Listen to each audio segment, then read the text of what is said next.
So listen, our today's topic is test cross. So what is test cross? They have given here in your book. You can see it is given in the last paragraph of page number 74, but I have explained it here. You know, first I have here written the definition of test cross. पहले मैं आपको बता रही हूँ कि test, first I am reading the definition for you, then I will explain you that a test cross is the cross performed between the F1 generation and recessive parent. अब आपको ये सारी चीजें रिकॉल करनी पड़ेगी. अगर प्रीवियस टॉपिक आपको याद नहीं है तो बार बार मैं प्रीवियस दिखाती रहूंगी तो आगे का टॉपिक समझाना मुश्किल हो जाता है. ये आपका F1 जनरेशन था मोनो हाइब्रिड क्रॉस का. इस F1 जनरेशन को, ये प्रीवियस नोट्स हैं, ये आज के नोट्स नहीं है, these are the previous notes.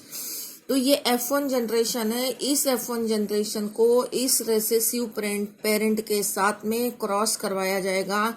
तब पता चलेगा कि whether this plant is homozygous tall और heterozygous tall, and for this only the test cross is perform. Now we are performing it here. Okay, ये मैंने मेंडल का मोनो हाइब्रिड क्रॉस का F1 generation जो अभी उस नोट्स में दिखा रही थी, this I have just obtained the F1 generation. Okay, ये आपको साइड में रखना है. It is a note, that means it is not test cross. ये तो आपको रिकॉल करवाने के लिए बताया है कि टॉल और ड्वार्फ प्लांट थे और ये गैमिट बना, तो F1 जनरेशन में ये वाला जीनोटाइप मिला था. Okay, but now we are to perform the test cross. Test cross का, as I told you, the test cross is the cross between the F1 generation and recessive parent.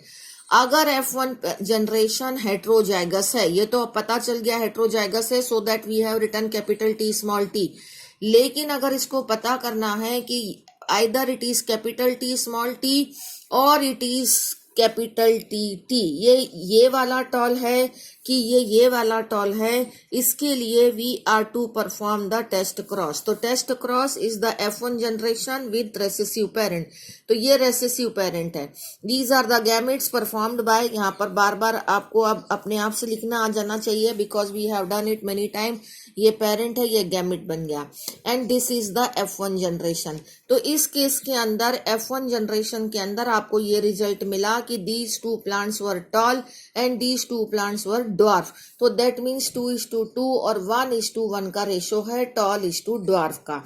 Tall is to dwarf का ratio 1:1 आता है. Result इसका, अगर plant जो है वो heterozygous tall है तो F1 जनरेशन का, अगर F1 जनरेशन का प्लांट होमोजाइगस टॉल है, if it is a homozygous toll, अब उसको हम रेसेसिव पेरेंट से क्रॉस करते हैं. ये दूसरा केस है क्योंकि हमको यही पता करना है कि whether it is homozygous tall और हेट्रोजाइगस टॉल. तो if it is a homozygous tall then the condition will be like this. ये पेरेंट हो गया and this is the gamete और ये इसका F1 बनेगा. तो इस F1 के अंदर आपको चारों ही combination capital T small t heterozygotes के मिले हैं. That means all are tall and tall. That means ratio is 1:1:1:1 and here the ratio was 1:1. So this is the difference. If the plant is homozygous tall, then all the plant in the F1 generation will be tall, and if the plant is heterozygous tall, then in F1 generation 2:2 और 1:1 का ratio आपको मिलेगा. तो by observing the ratio of F1 generation one can come to know whether the plant is homozygous or heterozygous.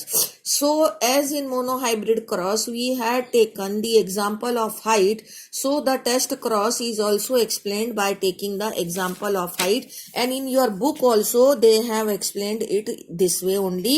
What they have written here I have converted it into the chart form. Okay, it will be easy for you people, and I have sent the notes for this also. This is video 2 over, and now the video 3 will be there.